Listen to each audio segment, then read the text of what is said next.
Lokole TV, le son de réveil chrétien.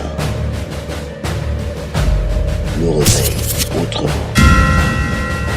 L'actualité au centre du réveil chrétien. Info live.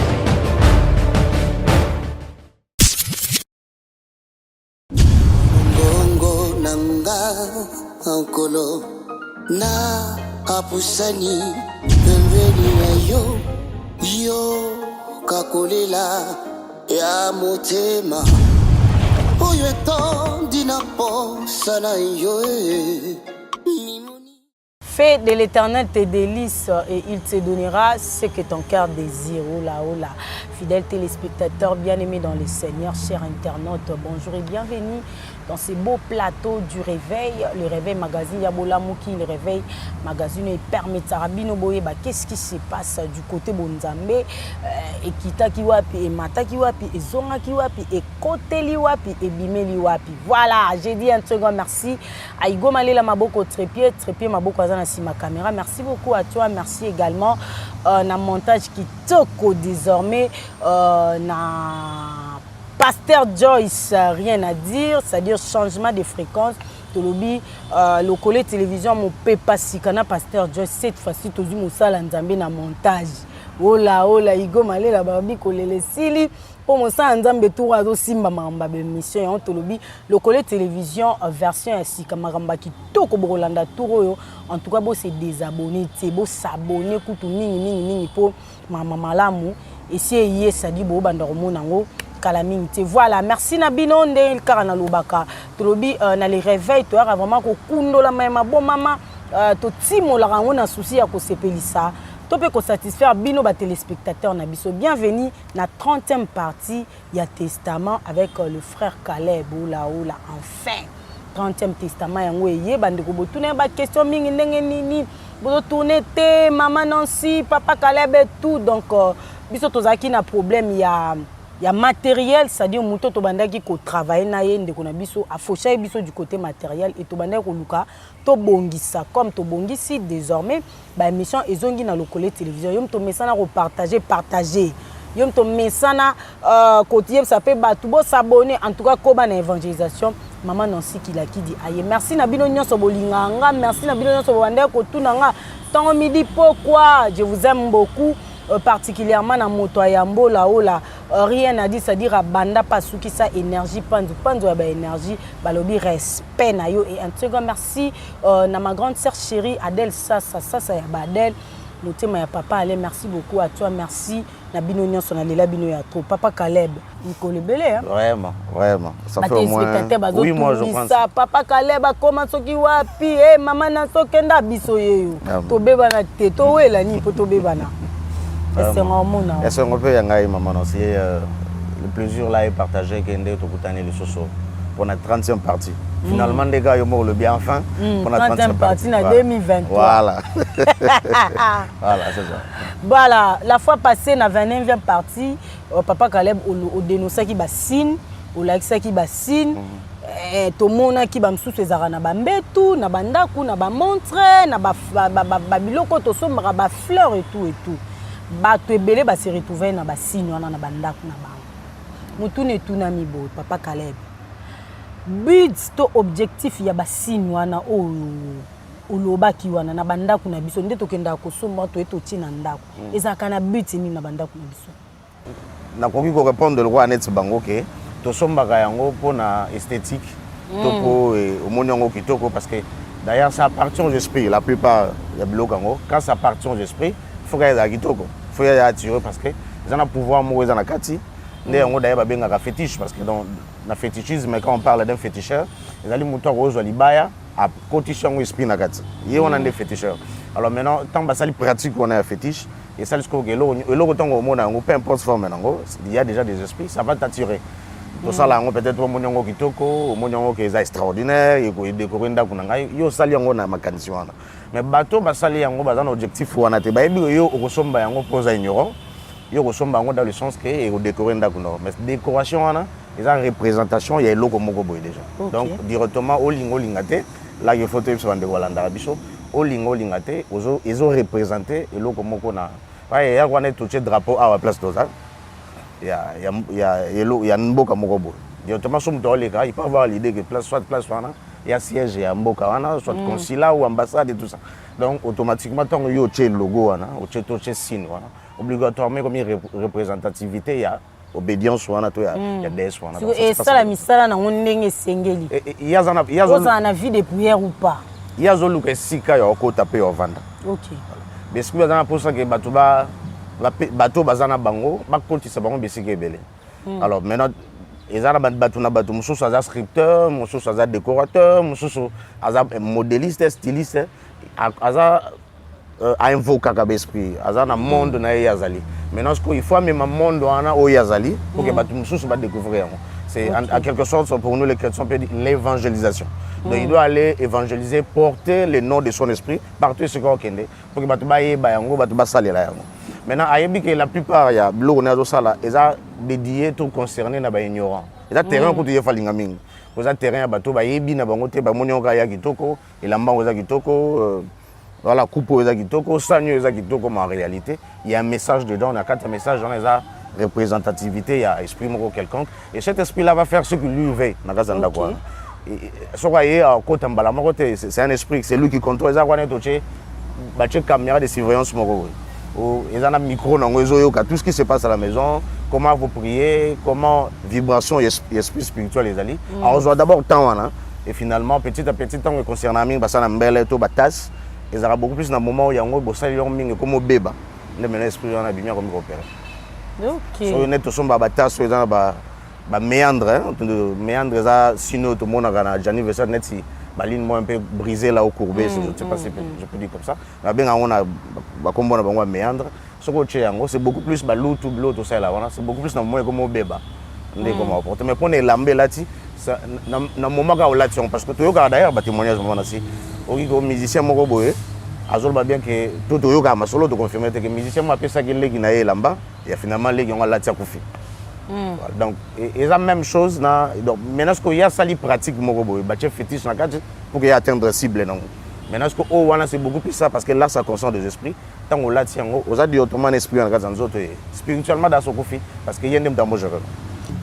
Bandeko bolanda biso sunga so ezara versé. Nde balobra diable azara tricheur, ezara versé.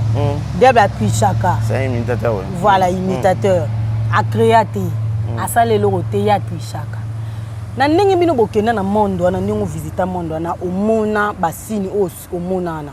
Lokwa ya créaté.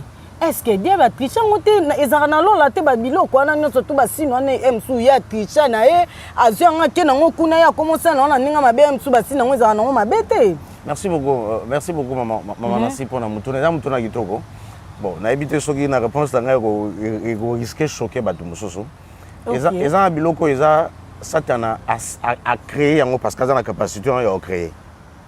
À imaginer, il a la capacité de imaginer et à faire une exécution. Parce qu'il a le pouvoir depuis qu'il a. Mais il y a des gens qui dans la plupart des cas, dans la plupart des cas, selon leurs enseignements, dans la plupart des cas, ils ont dans la plupart des cas, ils ont dans la plupart des cas, parce que comme déjà, tout le monde est profané, ce qu'il faut dire. C'est quelque chose qui a été saint et sous sainteté. Ndenge moko kitaki na se akitana biloko nyonso wana parce que et pas ensemble bazaki na rôle monene oyo azaki na capacité c'était pratiquement l'architecte de Dieu s'il faut dire ainsi.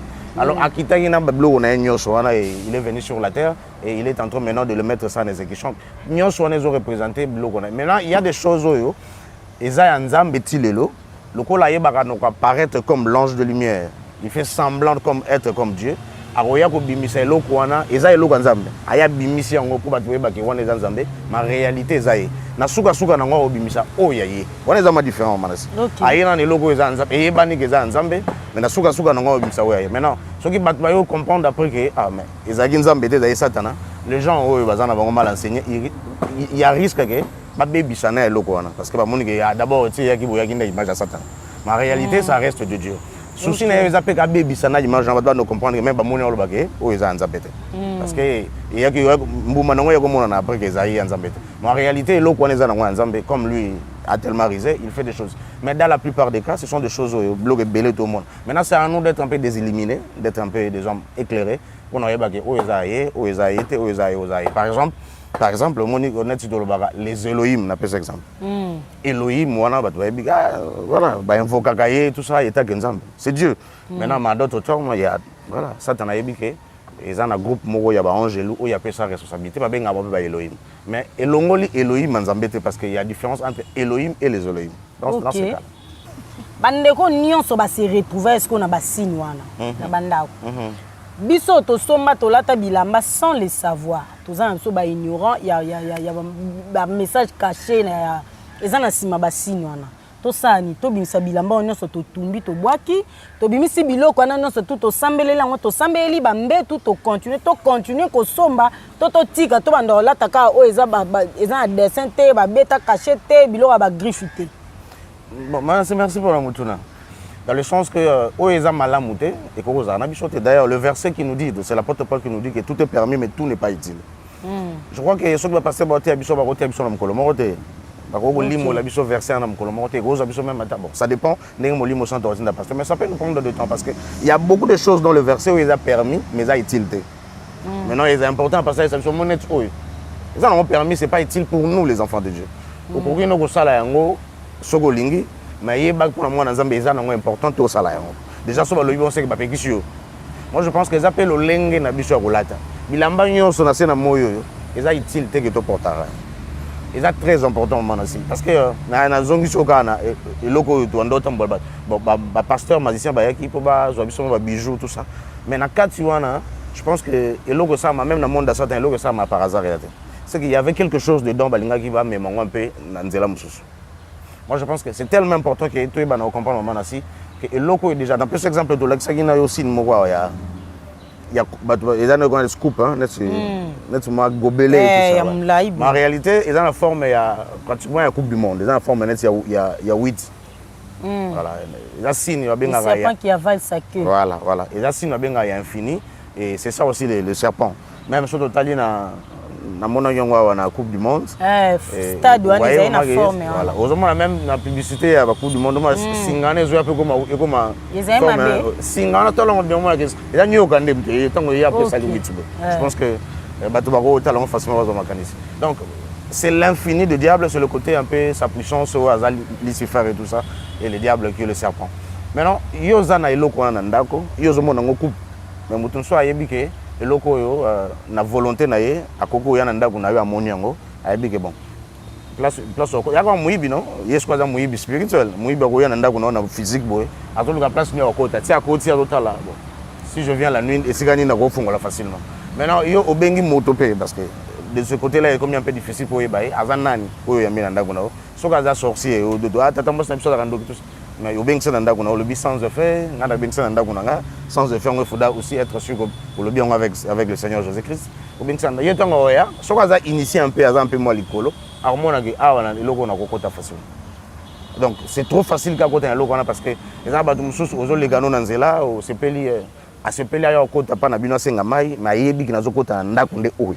Bon ata mutasambi la pe makasi ye au yaka côté ni logo en bon, en fait, ce qu'on a dans la carte ndako, moto a sali. Maman, c'est les premières alités qu'il y a et l'eau yo zomona. Les premières alités, basala qui ont en réalité na bitine. Il y a un wezana en nini. Attends, il y a copo. Mais il y a une forme nini. Message non wezana nini na carte. C'est ce qui est très important. Il y a un monde de zaya mutu ya que ndeo zomona l'eau qu'on a beau. Il y a quelque chose de beaucoup plus important qui est caché derrière que autre au monde. Vous savez un peu quand le diable est venu vers notre ancêtre, notre premier ancêtre Ève. En réalité, pour la moto, à comprendre que bon, à cositer. Mais pour la certaine, il y a l'anxiété, il y a après. C'est aussi c'est ça vraiment c'est ce qui est très important. Même Bible dans Job qu'en réalité de l'homme c'est l'esprit. C'est pratiquement ça ils ont la valeur. En réalité c'est ce qui est dedans, c'est le contenu des très important. Maintenant bateau basali yango ba yebi ke ils ont représenté les grands serpents. Les serpents anciens, c'est ce que la Bible nous dit dans l'Apocalypse. Donc yango ndem te représenter et ba représentant na loko moko ba yebi ke ba ko teka ko tamanda ka bato. Maintenant les outillages oyo ya mutasali yango ayebi ke koki ko atteindre bato belé et na kati batouana il peut atteindre beaucoup de gens où il détruit mais aussi après c'est accès na batou na bango où ba lukaka biso zwakate où ya Monica babia là ici je peux utiliser et faire ce que je fais au moins décoration mais la nuit où moi je ne peux pas deviner mais en réalité maman na sisi photo là-bas c'est trop négatif et tant que des enfants de Dieu et là on ça là pour le moment parce que bon ce que ça la nini parce que tout ça nini et tant que le babon ezal quoi net si to raisonner mingité pour réponse to zanango l'autre go ça les ali am sum tazo tuna bongo mona pe azana capacité am susu ya ko ça les lamba o atonga kabe alors essaie un peu de choisir ce qui est bien pour nous les am pour tous arrangement simple et choisir de le faire et de demander à Dieu de t'inspirer otonga la biso ba modèle o esengeli au lieu que bando tuna biso ko na ko ça ni po modèle nyonso mukile ko minongo ya satan non parce que yo lingi to jouer rôle na yo ye o ya saili biso modèle wana za satana ake ko jouer quelque part il s'est inspiré quelque part asenga ki na ba esprit ba pesa inspiration maintenant yo pesa nga na nzamba pesa inspiration au moins na ke ba nzamba bando talaka ba o ya biso c'est beaucoup trop simple donc en réalité maman aussi to ce qui lingi parce que c'est difficile de savoir tout qu'il faut tomber en haut. La meilleure des solutions, il faut être trop prudent. Et d'ailleurs, Jésus nous a dit dans sa parole que si la prudence fait défaut, mon peuple tombe. Toute armée forgée contre moi, c'est annihilé sans effet. Toute armée forgée contre qui? Contre les enfants de Dieu. Bah oui, il y a battu là. Pasteur Atom Saïman dit moi, mingi mingi azara na ngambo ba santu. On azara nzamba biso nyonso mais mingi mingi azara na ngambo ba oya. Ouais, donc d'ailleurs la Bible fait la différence entre les créatures de Dieu et les enfants de Dieu. OK. Conduit par le Saint-Esprit. Et ce que vous avez conduit par le Saint-Esprit, le Saint-Esprit a une facilité. D'ailleurs, au lieu de me le moins pire pour y avoir un battre là. Déjà, le Saint-Esprit a convaincu que tout son baillon. Ça aussi, c'est un autre problème. Mais ils sont bien pour déclarer tout est pire pour ceux qui sont pires. Est-ce que vous l'êtes réellement? Vous avez pire. Parmi vous avez pire, vous allez. Donc, qu'est-ce que la purité? C'est encore grave. Lokole TV, le son du réveil chrétien. Voilà, Papa Caleb, moto ya Yambo. Il y a l'église catholique. Ah, il y a monde entier. Moto ya Yambo. Il y a l'ecclésia. Il y a catholique. Il y a monde entier. Il y a qui na République démocratique du Congo. Analyse d'une autre salle par rapport à arrivé na mboka na biso. Avant bimato, avant voyager, il y a un peu de babenga bateau, ba bossa beti de ba signe, ba astre et tout ça. Ba ils sont ce qu'on a aucun de tout ça. Comment ça va se passer? Ba il ba pratiquement bien sûr que mon qui les a ba surprise c'était pour savoir que vous n'êtes pas au-dessus de tous parce que bien sûr que le pape parmi les 7 personnes qui dirigent le monde, il fait partie Assimbi m'occupe un peu sur le plan spirituel et il y a un bateau Assimbi sur le plan politique, sur le plan militaire, sur le plan économique. Mais sur le plan spirituel, c'est d'abord lui là, il faut la reconnaître. Mais aussi, ils ont un bateau qui a un pouvoir spirituel, les orthodoxes, ils n'ont rien à voir avec lui. Des grands moalim, des grands mojés à l'islam, ils n'ont rien à voir avec lui. Ça se passe un peu comme ça. Mais ce qui est sûr que sur le plan spirituel, c'est un homme qu'il faut placer un peu très haut. Alors, soit il y a un mot qu'on a bicho, mission, il y a le bosso, il y a la physique. Et la politique, bien sûr que sur le plan physique aussi, il y a un homme politique. Et pas le moindre d'ailleurs sur le plan politique. Le message est d'abord sur le plan spirituel, parce que c'est un homme spirituel. C'est le chef de l'église. Donc, soit il y a un mot qu'on a bicho sur le plan spirituel, nous devons côté un peu sur le plan spirituel. C'est très très important. Na koka moi sur le plan physique, papa ya lobi boye, papa ya lobi. Mais sur le plan spirituel, lobi nini, et ko loba nini. Même ce que tu l'as dit, par exemple, si représentant na vaya bandolo baké parce que beng ça qui là on donne des réponses un peu physiques. Mais sur le plan spirituel, tu peux retourner cardinal bon sur le plan spirituel, message na yeli biso sur le plan spirituel. C'est là est très important aussi. Ba tout bazo occasion kutana, ba tout na quand même question de moi sur le plan spirituel parce que c'est un chef de l'église.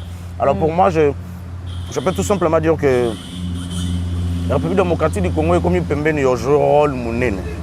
Afrique est comme pembeni yo rôle munene pour le monde et il est très important que mboko na biso Congo bien sûr que ba protestants de baya avant que les catholiques baya. Mais après quelques temps, ce sont des catholiques tombés, ils ont, à travers Léopold II, dominé le Congo Nabicho parce que c'est l'église catholique qui a fait que Otoza Lelo. Mais bien sûr que dans le lobby, ce sont des protestants qui sont venus avant. Mais Dieu n'a pas permis que les protestants base ou à pouvoir spirituel, ce sont des catholiques. Maintenant, on va gérer Bicho, gérer Bichoté avec le Belge, va gérer Bicho sur le plan physique sans qu'il va dominer Bicho sur le plan spirituel. Alors, va dominer Bicho d'abord sur le plan spirituel. Dans le moment où Bango Kuna Bango Bazoua Bakenda Nango. Ils ont reçu Vanda Kimiade. D'ailleurs, la guerre est à la porte de l'Europe aujourd'hui. Il a tout intérêt de revenir ici en Afrique, pratiquement au Congo, parce qu'il a ça les 5 voyages déjà en Afrique. Et ailleurs aux zones, en tout cas, c'est ce que je peux voir, parce que l'Europe dans la messe en direct. À la fin, à messe, on a au moins à Tchékiti, à Tali et Kekomoro, il y a Bois-Noir. Tant on a ici madame Nanganabi, au Veski qui est mango Nazalagi, il faut tout le tout tourner. Est-ce que vous voyez dans un mot que qu'on sur Mindele, est-ce que c'est un message que va pécibition sur le plan spirituel, mais je crois que beaucoup plus, il faut reconnaître la fin et quand on a besoin de faire ça, peut monter la musique, quand on a le cotiming. Tout à l'arabe aspect un peu retomber un peu matériel mais au physique tout au monde or avant de la libérer physiquement dès tout la libération faut la libérer spirituellement. Alors sur le plan spirituel ni les gens au salama c'est ce qui est très important ndé ngolo photo ba yango ndezo ezo bongisa destiné na biso lobby na biso ndenge mambe okende sur le plan spirituel. Moi je pense que tikenga comme on a yé ko za en face il y a que ko ya Maria Marie église catholique be la Marie lelo yé wana ndé ba égyptien mando bele na komba Isis. Ok. Et on a fait mon ancien mabé là. Bah bien dans l'église de mon ancien mabé là Isis on a. Alors bah tout dans mon ancien différence ni entre Isis na Ave Marie église catholique. Ah OK, n'a plus ça une différence là. C'est la même personne. Alors maintenant bah mindele parce que ba utilisé que autrement. Alors bah bomba histoire il y a très longtemps bah commissaire bango que c'est comme si les nzamba mindele les nzamba na bichoté. Pour africain ba s'intéresser na nzamba ngote. Ba africain ba ndo kindo nzamba o tikolo mona. Te pensa ba oluwa yo. Alors maintenant, comme il temps, peut-être tout le monde comprendre. Lui, il est venu, il a fait un geste il faut comprendre, mais finalement, il faut comprendre. Tant qu'on va l'église de Noir, il y aura un temps qui m'a dit tout ça, pouvoir, tout ça. Il y a un message, il y a un message, mais bon, tout le monde ailleurs, finalement, c'est très compliqué. L'homme africain est tellement compliqué. Il y a une libération, il y a 50 ans, il y a parce que c'est très compliqué. Oui, il y a Isis. Isis, c'est un Nzambe. Isis, on a un Nzambe. Pays musuza West Africa babengaka C SZ babengaka bongo C c'est faut le bongo anzama ba indo nzama batu mungu mobali na ye voilà mobali na ye on tomona l'église catholique bache Maria memi mwana père mo boye keko mo mobali bo permet de benga Joseph et on en est voilà et on est juste benga Oris et biso en Afrique centrale quand parce que quand on parlait de l'Égypte c'est toute l'Afrique et biso koto la grande Éthiopie on benga Nkolo je pense que c'est le bon émission là. Voilà. Sikoyo. On a appelé la église moi lié missionnaire va invoquer. Kolo. On va appeler Kolo dans esprit. Sikoyo ndenge ye Maria naza Isis. Aza Maria wa bota esouté. Na comprendre. Non, ça rien à voir. Ah. Si en réalité le mari le mère de notre Seigneur Jésus-Christ. Excusez-moi le mère, la mère de notre Seigneur Jésus-Christ, elle s'arrose à la ne ba comme ça on doit être quand même sérieux avec nous-mêmes. Azao bat ba komisaka ye wana te azao ba tshaka ba buju tout autour na yete azao ba toloba te ba mona ya bimi kuna kota tchango kuna nzete kauka non ça rien à voir avec ça c'est pas la vérité donc ba belela kana pesa azao te kongo yebsa batuke il faut boya na prière na pas na ngana mango va Jésus ça rien à voir azalaki wana na bomoyi menzamba tiki mission na ba apôtre lui azaki na katsa musala wana ba ndoke de vers yete ba gumba mele babi to ko ka sou mission te Rome est dérangé biso singla biso pas Yesu ndenga kenda to je ne sais pas sur l'acte des apôtres, il y a un verset comme ça. Bien sûr qu'on prend quelques versets, on l'interprète à leur manière et bandimi si biso dondimi. Donc Marie wana autobonde à l'église catholique, je l'ai dit, yé wana ndé Égypte bando bonde là parce que le monde aujourd'hui est une inspiration à pouvoir nyoso do monde dans l'Égypte ancien. Lokole TV, le son du réveil chrétien. Analyse nous sala na ba clip ba nzembo ba musicien chrétien o ba bimisi mikolo. Na clip ya pasteur na biso la réserve de l'Éternel. Na mona na clip na moni papa na biso abimi na mai. Et abimi na mai c'est comme si quelqu'un qui est trop souffrant. Et après atali moi boye na le geste na mona ga sali ngwana no ache boye atali moi kuna na horizon amoni lumière moko eza ko apparaître na forme delta avec couronne eza ko apparaître avec des lumières là na forme delta na ngola ça Satan ou abenga le grand architecte. Voilà bon en fait ils en couronne. Après un moment, tout le monde a bimina maï en doré, qui veut dire que rempli de pouvoir, rempli de richesses, rempli de connaissances extraordinaires. Donc voilà, et après, bimina va venir à Kitsi. Voilà, surtout bien bon, tu as besoin de psychiatre. Mais ce que tu as le baquet, na komona o ezawa na kata clip on a linko le baquet, moto moko bimisi kazalaki. abandaki convoquer peut-être banzambe mosusu parce que soko tali même na kati ya clip place atelemi na nsima boye eza écriture moko hébraïque bakomi verset ya Luc chapitre 17 verset 5 verset 7 non Luc chapitre 15 verset 7 mais soko tangi bato baolanda biso andako so batangi verset 6 et batangi na verset 7 ba comprendre le message à clip peut-être va comprendre bien mamna lobo azoloba bien que abimi place azalaki place on est mama souffrance c'est comme si alingo lobake nazalaki ya mususu na nzambe moko na pesa exemple bato bakosela ye na nzambe mo abela gege ngala yebi na lebi ke bato bakosela ye mais sauf que aussi na yebi ke tant que zayama bam ke zayako tabe dingo kuna to ndosa ba prière moi allô madame Jacqueline donne-moi la force de frappe de 4 personnes tout ça ndosa na kuna bam ke après tant to koli to yeba ke madame Jacqueline na za DS OK après tant to koli sous ba yesa biso madame Jacqueline no yepi kandi babenga gege. Alors, peut-être que na gege, le quoi moi bankine comme na baninga, oyo koto a reversé, oyo koto linga, ouais. Alors il faut éviter. Je pense que dans le message à la Bible on a tiki na rabino kuna. Botiko potana kuna et d'ailleurs kuna peut passer l'équipe au kon bitumbe belé, na ye na koto.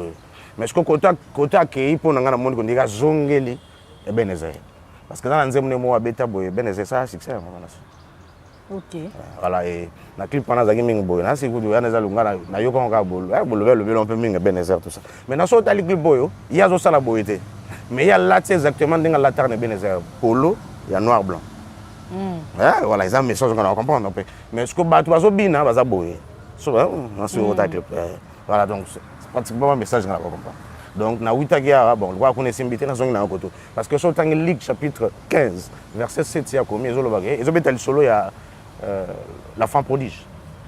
C'est tout ce que je peux comprendre. Donc, dès qu'on a pesé, ils ont montré au cause à poser un dako nganga ou simbité, ok, non, pe nanda nganga, au changer non nganga. To, au zaki pas d'ess, oh, d'ess soit soli bientôt, ok, n'est pas d'ess, nous kuna ba changer na ba on a monde. Il suffit que n'est pas supérieur au batelo à par rapport à côté 8. Et simba non. Ou soit au cause na oyayo, mais au moni que bon, bah, ceux qui ont mutumo pas ma casse, on a essayé non. Pour na tourne sa stade français. Yo zana oya yo mais yo peseka ba mbongo so pesengi ba sacrifice dans stade normal mutako tonsa ote na ndenga normal il faut ka système bon en fait na ndenga nzambo tonsa no il faut ka ezala un esprit oyo wa animer ba to ba se déplacer esprit en communauté ça dépend hein? Ça dépend yo baka na temps na koto zalaka na bi ke to metaka masola place ozalaka na bi ke ana tonsa ba full nani ke ana esprit. OK. À l'esprit après ça bambongo, après ça pouvoir, après ça va plein. Voilà et nani su. Na choqué bato. Ozo boya otanga ba Congo. Eza ba Congo be esprit yo pozaka na monde anu sambela ka pe bango. Ah non. Sunga biso. Apa ke ana nani su. Bon maman c'est pas ça mamingi. Est-ce que moi amana bazama. Est-ce que comme nga? Te comme non. Enso banga ngana za show. Ah te. Bon. Baza esprit na bango benga na bi minu aton sa stade na bi ke château aton sa stade na bi ke chacal aton sa stade ba invoka kaipe parce que comme on va pesa na nyama meza kombo ya esprit pe voilà na bi esprit mingi ba aton sa stade na bi ke zape na so ke pe pa vena biso mkolo stade aton sur le stade ya bi esprit na benga ba kokoni olam ça aton sur le stade viens na kishasa vena biso ali vulu aton sa stade po yem mkolo stade donc so ke pa na ida yem ko nangu yem ko stade nandinga mambo ya monde ya football yakanga stade donc autant sur le stade ce qui peut que pas muto invoquer nkolo pour nkolo aza les ancêtres des esprits ici en Afrique autant sur le stade siko na ba ndenge bandeko na biso ba musicien ba utiliser ba nyama image ya nyama na ba clip et symboliser nini nyama o cheli biso lion o eli biso jaguar o eli biso aigle o eli biso ndege moko bo la colombe et symboliser nini spirituellement parlant na ndenge bino bozaki na ninga kuna dans na positif na nini bon on a presque un exemple moya mom ko c'est tout en gagne nyama moko mais na bandolo d'abord que pratiquement tous les esprits bah se référera na représentativité ya nyama pratiquement tous les esprits. OK. Voilà. Maintenant sur un autre exemple il y a aigle par exemple. Aigle lingi so mutu azo sa net si na aigle elingo laksake nazalaki awa na connaissance moko bien déterminée na yebaki nazali am sous na 6e primaire après ko sa ba examen ko sa ba test belé na sali test d'évaluation na komina C1 na mission de babino so 7e. Ouais. Okay. Donc on laksake na komina connaissance moko beaucoup plus supérieure que connaissance nazalaki. No message repé ça moi. Na longue étape moko 0 to 1 nakomi na 2 dans na mati niveau na mati niveau nakomi na connaissance beaucoup plus supérieure elingi mpe kolakisaki nakomi na portion moko boye ya territoire sur le plan spirituel bien donné donc nakomi na capacité ke nakozwa yo na memi yo mpe na masolo ya baniveau ya likolo donc eza loge te eza message sur le plan spirituel so moto alobaki nakomi aigle eza aza na loge na ye mais sikoyo na loge wana sikoyo ya mati vraiment voilà batomboli esusu bato siko ezaka obligatoire so mati niveau faut kanga photo lakisa biso kotie boye po tomona yango baza boye bambote na bango mikolo eza boye nayebi te bango nyonso tu wana baosala bambote wana ya nzambe ya mokili bango nyonso balakisi biso ke bamati niveau voilà eza koloba ke na mati certain niveau bamosusu ko peut-être si non ozoloba alingi oyebisa biso ke nazalaki peut-être na loge ya papa moko boye na yolo kuna na ndosama makambo sikoyo na longo nakomi directement bo comprendre longo yolo akomi kapela bon excusez nga kapela mpe ezaka na yolo kapela mais longo yolo yamso na limeli na mombele ngabwa voilà bo comprendre ok ya komi kuna po asali signe ya muta kuna donc c'est un peu ça sikoyo jaguar so batie nyama lokwa jaguar ya mwindu na clip engo bani voilà oh natuni mabe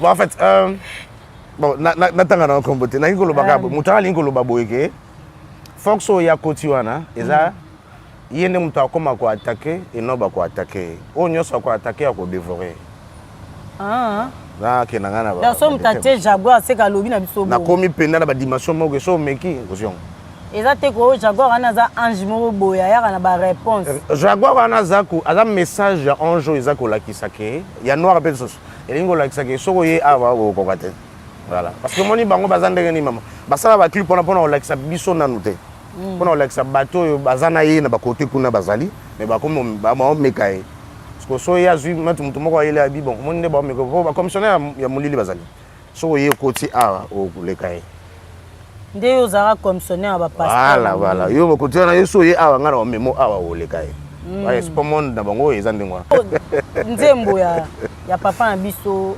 apôtre Mike nzembo apôtre Mike oyoki yango pe quand même bon nangna tuna to mama na siyo pe oza journaliste chroniqueur oza na kati monde la musique est-ce que na succès na makasi nzembo ok surtout bato bayebani makambo mingi so bambala wa mobunda na ba dimension o ngana wa monele komeli soit bambale ba okena de l'autre côté mutu a changé kiri na bika kino kwa mais au côté yo nangna yeba po est-ce que yende mutu alinga zonga na temps ou bien soit rande na yona tuni sonze mo na sexa ou soit asa nega neta ito saba o msuso simbi meneti kaka te mende yo yokeli yango to lobela ka koyoka nde oyoki analyse nini ozosala bon na yoki kaka eza nzembo boye ya mbwakela waka neti naoka bato mokili ayembela mbanda na ye ndenge nayoki nzembo wana nayoki kaka bon comme eza naka mokili moko mpe bapakoli couleur et tout ça nayebi kaka oyembela nzembo nzambe te nzembo wana pene kozala inspiré par le Seigneur Jésus na temps toza kasi nzambe ana posa pena basali na ye bando etindela bando yembela biso nzembo to nzambe ana posa na momo toza basali na balakisa biso toza na temps nini tookende wapi mpe monene na nzambe eza nini na momo tozali oloko sala oye boye ngana komi boye tout ça on tourne en rond non vraiment so na kopesa pe message na pasteur Mike soka ko Hollande émission on a dit que émission na mission suivi ko banda na mal à l'aise si to komi pratiquement ba texte etika la lo moko il y a toujours un problème na batou il y a toujours un problème ya salinga boye fa boka bon na bité so ayembela ngo biso tout ça na ko nzembo bo na bali na ngolu na kobota na ngolu puta ouais un peu toutes ces choses là oye koto na baluki bo o koto azongisi koto basali boye simbite ye azongisi koto ouais on tourne en rond quoi moi je pense que cible na bango ya nzembo za nani cible ya nzembo za faut to ibai buka cible ya nzembo ya nani c'est ça le problème donc moi je pense que za nzembo nzambe te vraiment si yona ngai bana so esali succès siko message ni ngopesa le bo pesa message nyalingi nga loba na message na lobi ko banda mal à l'aise style lelo banzembo ngo za kana c'est comme si ozo viser batu moko boye en plus moi valeur pena ya bonzambe ofu batu ba yoka na kati adoration ba poussa pe na nzambe ezo kima biso ko banzembo bo moni ndi mutu voisin na oso bo yito mo oshwa na boyela msusu ba kopo na mai na nini na robinet ba bidon na robinet so ayemi nzembo na yo mona tsa yembelo Lokole TV, le son du réveil chrétien. papa na biso Patrice ba nommé président ya AMCC à vie babi azawana ti mukolo nzamba a décider pour na vie na ye nda longwe ya pe normal ba nommé mutu na plateforme mo boy président à vie donc yenda gérer ba mission chrétien à vie donc muta remplacer azate élection ça maté na AMCC pour yeba che wana à vie. Peut-être que Monique frère Patrice c'est la personne idéale. OK. Que à part hier na basai na bayembi na Nzambe, nous avons la capacité à gérer loko à part hier azate. Et faut nazala aussi convaincu sur le bio on ndima. Après faut nalu parce qu'on a ezela muto so assis sur le banc et nous avons prié, c'est comme ça que Dieu nous avait recommandé. OK. Soka le bio bonté wana comment. Donc faut Dieu nda recommander. Mais on peut pas gérer le logo za Nzambe, on gérer on a des émotions, des sentiments na biso, on est combien peu et combien Nzambe na bango ba bela wana o ba chaka boyana o mboto ne za boyana moni ko blague. Donc de toute façon que parce que tant de chaka boyana Nzambe na bango ba bela wana. Nzambe. Moni so de kutana papa igonde ni go. Moto sala ngo papa igo. Eza Nzambe msusu. Nzambe ni. Après finalement pesa oh. Ama. Voilà, on est donc il y a toutes ces choses à moins que la ndengona là au moins on peut comprendre. Là au moins on peut comprendre, voilà. Oui, parce que n'habité papa so Patrice Aimbane Munduki. Ngana habité Munduki ande Nzamba na lo. Ah, donc Nzamba na ko ne Munduki. Bon na habité ce que na lo ba terme comme on est scientifique hein, na bi comme on est angélique. Mais ce que na habité ce que ça bon. Mais ce que ce que ça que balobi que papa Patrice a comme président en vie, ça doit être que la volonté de Dieu parce que bango batambola la volonté nzamba basala o bamba lingi basala o nzamba lingi mama nasi. Alors c'est que basali na nzambe ndem ta yebisaki bango ke non pour na institution na bino o ya ngai nzambe na tsana muse na Congo etambola malamu na lingi ya mosali na ngai azala ya vie ti moko na olongola ende na pona mutu so pour le moment na lembi ko pona batu na lingi ga ezala là au moins so balobi mais so balobi que non nous avons décidé ainsi bon so balobi a décidé bon esi o ndé to décidé bon nzambe mutatindi biso to boyande mais au moins balobi biso ke bachande nzambe na kati ata ba ko sele makamba se faut bacha etemo so za ba volonté na bango ya ma pas compris ata ba ko se makamba basa fo ne bacha etemo so Munduki na comme na Angélique nani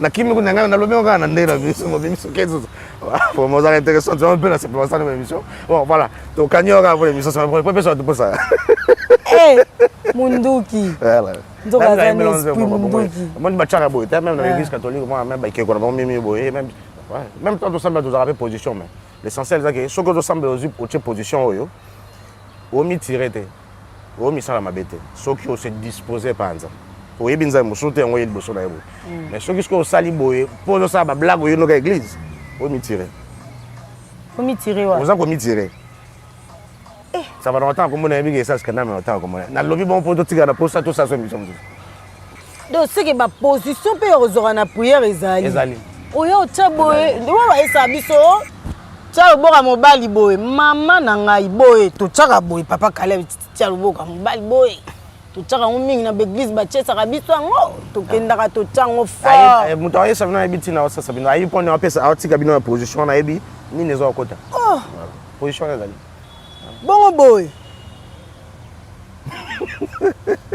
biso on peut périr. Amen. Ba peut périr basé belé. Ça c'est ça. Voilà, to comme na suka. Babiloro nous to découvrir en na 31e partie.